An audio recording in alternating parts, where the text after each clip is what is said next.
We are in chapter 4, capital structure and the cost of capital. So here we have covered all this item in our last class. Remaining one item, capital structure theory and decision. This one, after completing this, then we'll go for chapter 5. So within this chapter, capital structure theory and decision, we will discuss capital structure theory, net income approach, net operating income approach, traditional approach, approach, and we will solve few problems regarding this chapter. Capital structure theory. In financial management, capital structure theory refers to a systematic approach to financing business activity through a combination of equities and liabilities.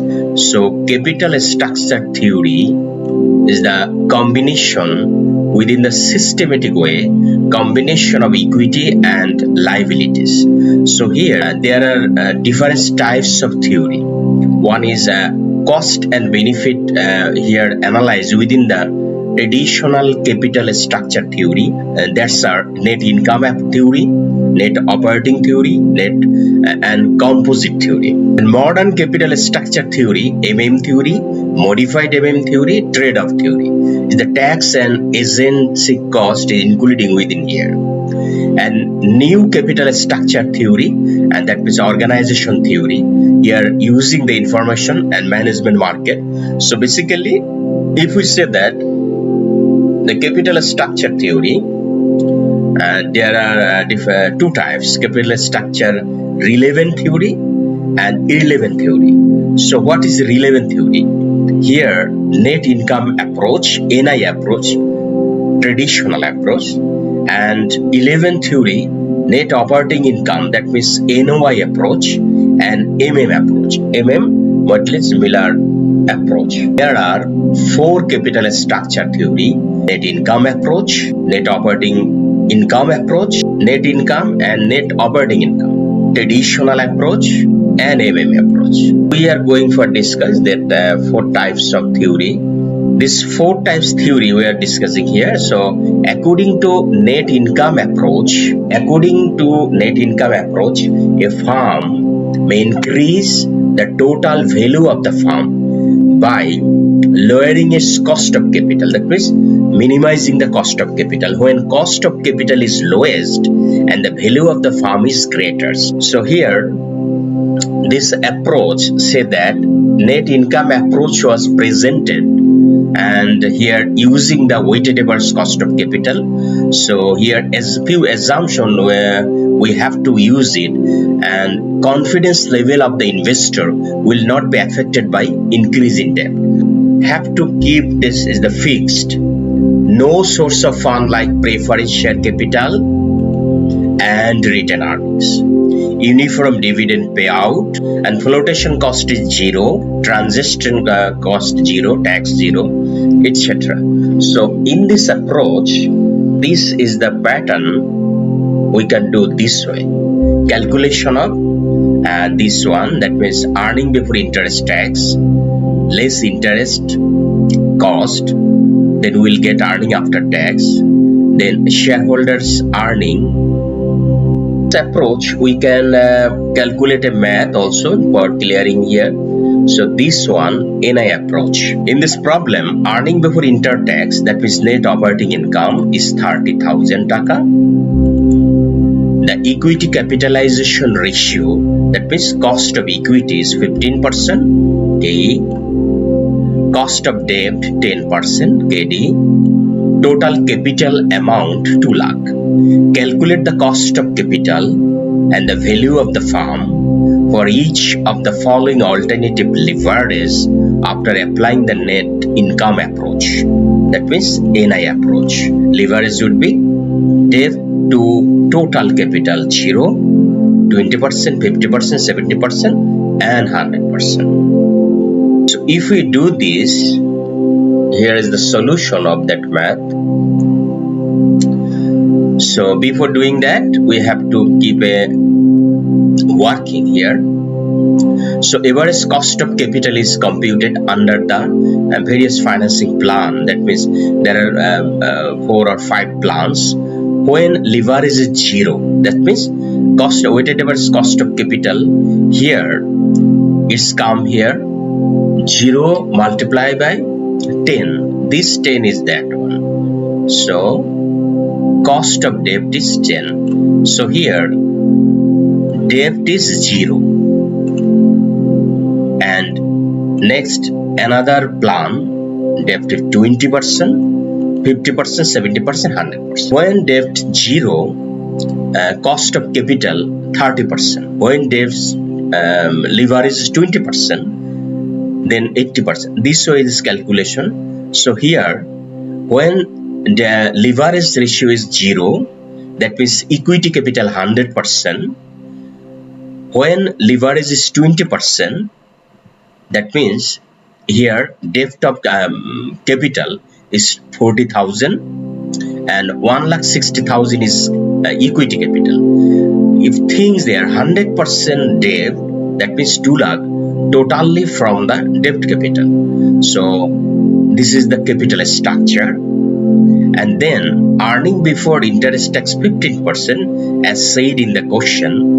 All 5 plans earning before interest tax is the same, 30,000. So here we have to less the interest on debt. So here plan 1 there is a 0. There is plan 1 there is no debt, so no interest. And 2 here 20% is debt, so 40,000 is debt. So 40,000 debts, 10% interest, so 4,000 is interest. Same way, in the when 100% is debt, so 2 lakh multiplied by 10%, that means 20,000. This 20,000 is interest. So earning to equity is plan 1 30,000 and then plan 5 is 10,000. So market value of debt here, plan 2 40,000 is debt, 3 1 lakh is debt, 4 1,40,000 is debt. This one, and 2 lakh is debt. So what is the earning? That means here market value of equity. We are going to calculate this. So earnings divided by cost of equity. Here 2 lakh. That means equity is 2 lakh. But here equity 1,60,000 is value is 1,70,000. That's the market value. That means earning divided by cost of equity. So here earning is that earning 26,000. So 26,000 divided by cost of equity. Here calculating cost of equity.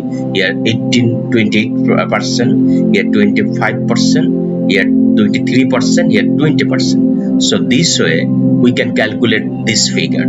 So adding both market value of debt is total debt value and market value of equity. Here market value of equity calculated earnings divided by cost of equity. So here cost of equity, and if 40,000 divided by cost of equity, then we'll get the market value of equity.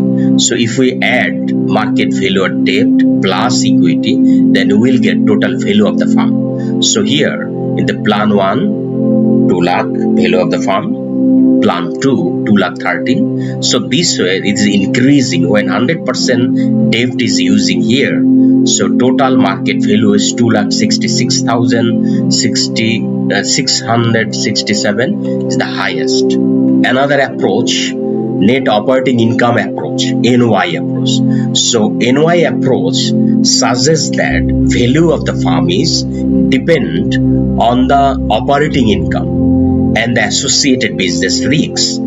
Change in the leverage, that means debt, fail to affect the value of the firm. So assumption is here, overall capitalization rate remains constant irrespective of debt. Value of the equity is the difference between total firm value less value of the debt. Weighted average remains the constant.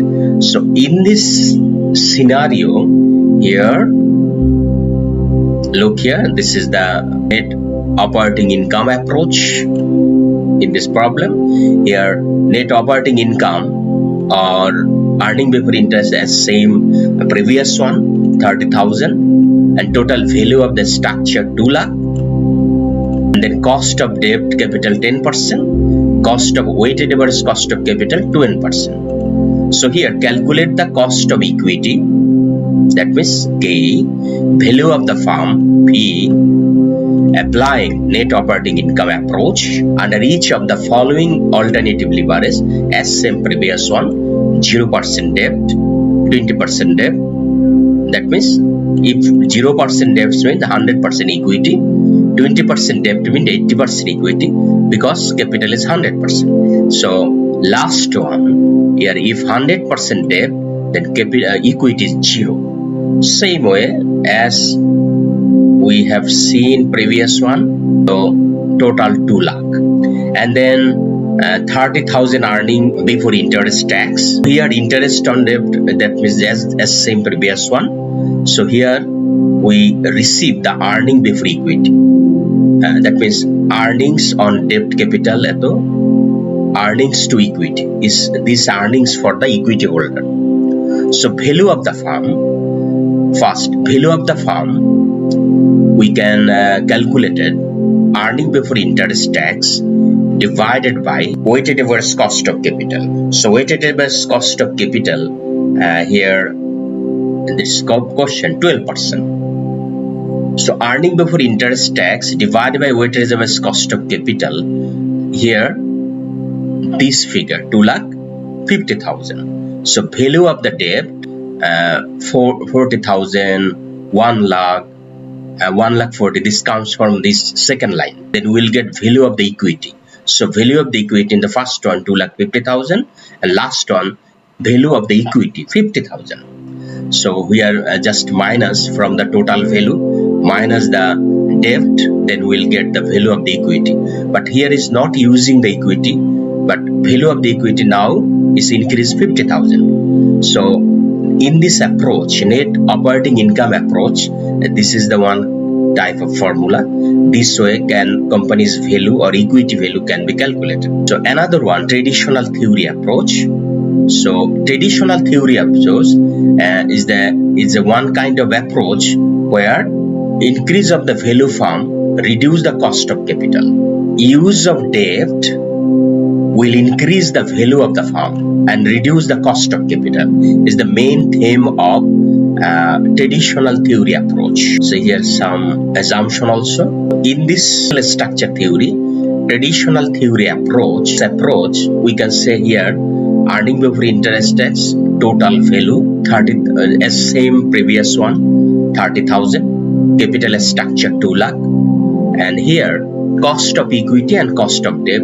So cost of equity up to 1 lakh is 15%, between 1 lakh to 1,50,000 18%, between 1,50,000 to 2 lakh is a 3 here slab here 20%, and same way cost of debt, if cost debt 1 lakh taken and have to pay the 10%, but 1 lakh to 1,50,000 then have to pay 12%, and 1,50,000 between 1,50,000 and 2 lakh then have to pay 15%. So their rate is difference. So calculate the cost of capital and the value of the firm where leverage debt divided by total capital is 0%, 20%, 70%, 100% as the previous one. So here it calculated here cost of debt this way.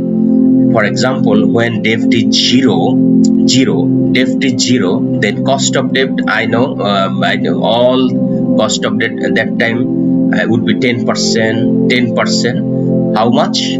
Cost of debt up to 1 lakh 10%, 1 lakh to 1,50,000 12%. So here is putting the here 12% and 15%. Cost of equity as 3 slab here 15%, 18%, 20%. So here putting this one, and last one is 20%. And weighted average cost of capital is calculated here, and earning before interest tax as given in the question 30,000, and interest we have also taken from the previous question 4,000, 10,000, 16,000, 30,000. So earning to equity holder, earning before interest tax minus interest, then we'll get 30,000 and it's 0. So amount of debt is 40,000 up to 2 lakh. So here value of the equity, that means earning before interest tax divided by cost of equity, then we'll get here equity value is 2 lakh and last one is 0. So last one is 100% debt, that means 2 lakh.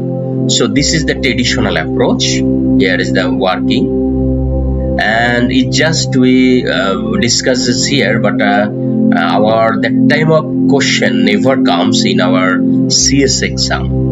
But though we have the syllabus, so we have to just review it, 1 or 2 question, then we'll be understand. If any question come, then we would be able to solve it. So it's now the approach of approach.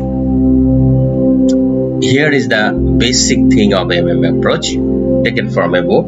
Here the theory stated that the value of the firm is not dependent on the choice of the capital structure or financing decision of firm. So the theory, this theory, approach, the theory stated that the value of the firm is not dependent on the choice of the capital structure or financing decision of a firm, and it is affected by its operating income apart from the risk involved in the investment.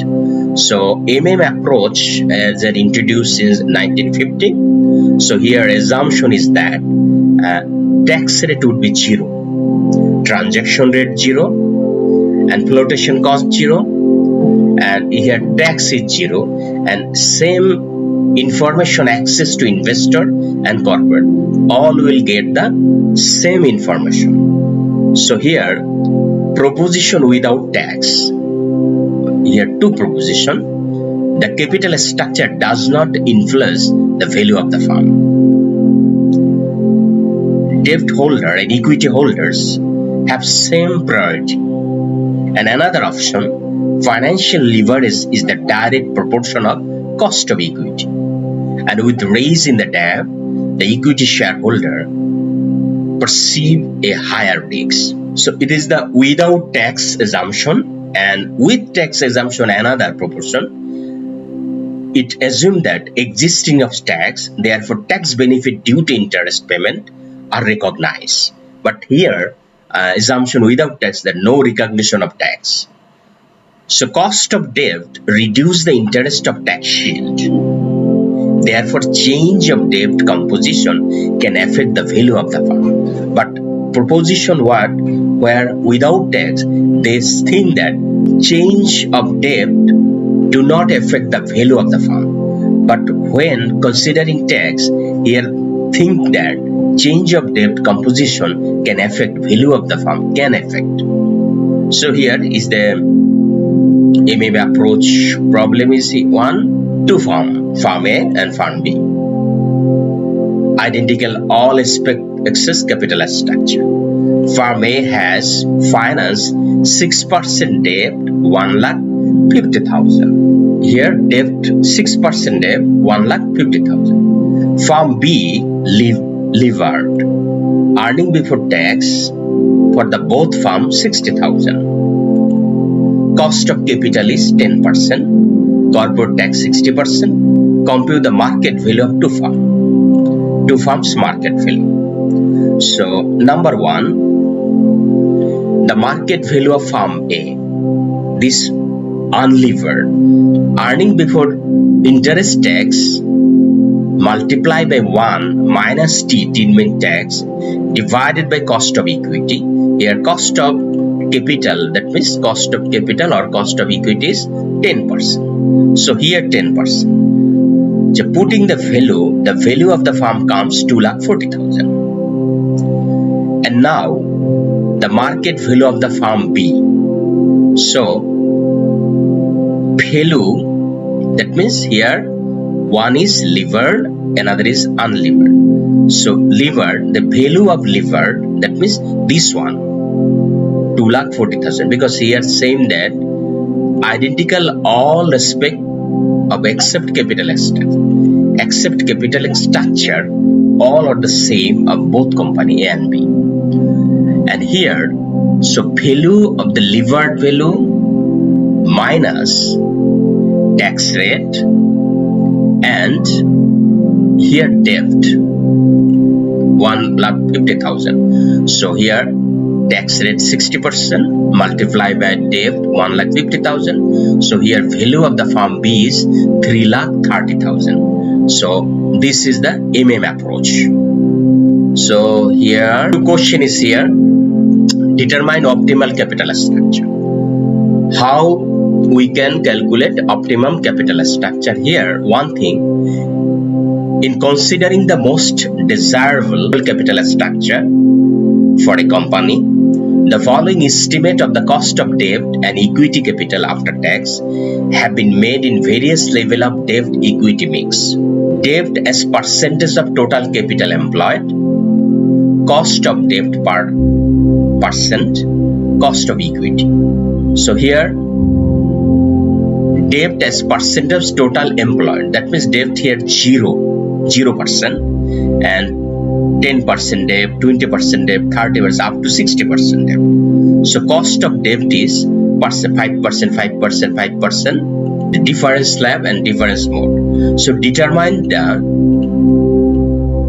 optimal capital structure by calculating composite cost of capital. So look here calculation of determination of optimal capital structure. First of all, debt percentage as given in the question, and cost of debt as here this item, 2 items. So here taking that on, and cost of equity also from the question, 3 column from the question, and here composite cost of capital percentage multiplied by cost of debt, equity multiplied by cost of equity, then come a structure here, and within this structure optimal debt equity mix 30%, where 70% equity, where the composite cost of capital is the least. That means composite cost, look here, is the middle side, 10.75 is the weighted average. That means composite means weighted average cost of capital. Here 70% equity and 30% debt, the cost of capital is nominal here. That means optimal. We have seen here that 30% debt and 70% equity is this mix of capital structure is the optimal weighted average cost of capital within this mix. Market value of company. FI Limited, an equity financing company, is considering the repurchase of 200 lakh equity and to replace it with 15% debenture of the same amount. Current market value of the company is 1,140 lakhs, and its cost of capital 20%. Its estimate before interest and tax are expected to remain constant in future. Its entire earnings were distributed as dividend. That means all earnings they distribute as a dividend. No written here. Applicable tax 30%. Calculate the impact of the following on accounts on the change of capital structure as the hypothesis, the market value of the company, its cost of capital and cost of equity. So here we have to working first, and that means we need the working net income for equity holders divided by cost of equity, then we will get market value of equity. So here net income for the equity holder divided by cost of equity 20%, and market value equity is saying here 1,140 lakh. So this amount, putting that, we get net income to the equity holder 228 lakh. Earning before interest tax equal to 2,28 lakh divided by 7%. So this 7% come here 30. That means 7% means 1 minus 30%. 30% tax. So here come earning before interest tax is 32507 lakh. So this 32570 lakh earning before interest tax, all equity, and when debt and equity. So here interest on 2 lakh, here is no interest because all in the equity. So earning before tax is the same as earning before interest tax because in the plan 1 here is no interest here. So tax 30%, income available to equity holder 228. So this 228. Debt to equity holder 325.70 earning before interest tax and have to pay the interest on 200 lakhs 15%. This 15% is interest, debenture holders interest here. So 15% 30 lakh. So you are earning before tax 295.7 lakh, tax 30%, then income available to equity holder 207 lakh. This is the working. Now market value of levered farm equal to value of unlevered farm plus tax advantage. So market value of levered farm equal to value of unlevered farm plus tax advantage. So here market value of the value of unlevered farm 1140 lakh plus 200 lakh is lakh multiplied by tax rate 30%. So total market value of levered farm will be 1200 lakh. This impact is the market value of the company has increased 60 lakh. That means how now the market value is 1200 lakh, but it was market value was 1140 lakh. So increase how much? 60 lakh increase. So calculation of cost of equity equal to net income to equity holder divided by equity value multiplied by 100. So net income to equity holder 207 lakh. This come here 207 lakh, this one. So 207 lakh divided by 1200 lakh, this one market value minus 200, that is debt. 200 lakhs is debt. So equity value is 1000 lakh, this one. 1200 lakh, that means overall debt and equity. So debt minus debt, then we will get the equity. So 207 divided by equity 1000 lakh multiplied by 100, then we will get 20.7%. So it is the cost of equity. Now cost of capital. Equity debt, equity 1000, debt 200. So total 1200 capital structure. Cost of capital here equity 20.7% we calculate here, and cost of debt 15% will adjust with the tax rate. So here come 10.5% effective rate. It's weight, that means if total 1200, then 1000 is the 83.33% and 200 is the 16.67%, totally 100%. So if we multiply 20.7 multiplied by 83.33, then we will get 17.25. And also from the debt, effective rate 10.5 multiplied by 16.67, then we will get 1.75%. So if we add both equity and debt, weighted cost of capital, then we will get weighted average cost of capital 19% is total. Though one is 20%, another is 15%, now 19%. So the impact of the weighted average cost of capital has fallen 1% because it's 20% minus 1% due to the benefit of tax relief of debt interest. So this one, and next one, cost of equity is 20.7% as we calculate here. The impact of the cost of equity has fallen 0.7%, that means 20.7 minus 20% due to the presence of financial risks. Further, cost of capital and cost of equity can also be calculated with the help of formula, as we can say here. So we can calculate here cost of capital is 19% and cost of equity here. So where cost of equity 20.70%. So it's also this one, cost of equity calculation, cost of capital calculation. And next one, if we see financial leverage, fixed cost and PV ratio, here calculated here. And another math, then we'll go for next chapter. Convert bond into share. A company converts 500 40% convertible bond of taka 1000 each. Market price bond is 1080, but face value is 1000. Bond intention provided that one bond will be exchanged to 10 share. That means one bond value of 1000 convert into 10 share. This 1000 now market price is 1080.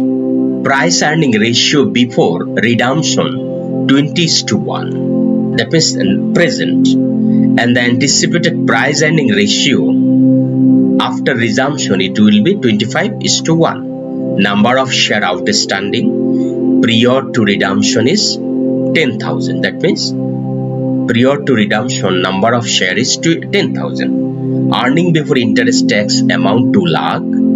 The company tax 35%. The company should convert bond into share or not. This bond would be converted to the share, ordinary share or not. So here first have to see the benefit of conversion benefit, then we will decide. So conversion, but if we say first, we will see the first one, present position. What is the present position? Earning before interest tax is 2 lakh and interest we have to pay 70,000 because interest 14%. So what would the 14%? That 14% interest, 500 number of bond, each 1000. So 500 multiply by 1000 multiply by 14%, then we will get 70,000 is the interest on bond. So if we deduct, then we will get 1,30,000. And from the 1,30,000, if we pay tax 35%, then we will get 84,500 is the earning after tax. So from this earning after tax, if we divide number of share 10,000, then we will get earning per share 8 taka 56 paisa. So here, as per the question, they said price earning ratio is 20:1 at present. So here price earning ratio we can calculate this way. P ratio equal to market value per share divided by earning per share. So this formula is the price earning ratio calculation. So here price earning ratio is 20:1. This 20:1 at present. This 20 is that one. So what would be the expected market price? So now we have to multiply EPS multiply by price earning ratio, then we will get expected market price. So 8.56 multiplied by 20, then we will get expected market price per share is 171.20%. So it's the present condition. And if convert that bond into the ordinary share, then what would be the expected market price per share? So as question said, earning before interest tax 2 lakh, and in this case no interest is here because all debt convert into equity share. So this earning before interest tax equivalent is the earning after interest. So from this we have to pay 30%, 35% tax, then we will get 130,000 is the earning after tax. So this earning after tax, we have to divide by the number of ordinary shareholder for getting the earning per share.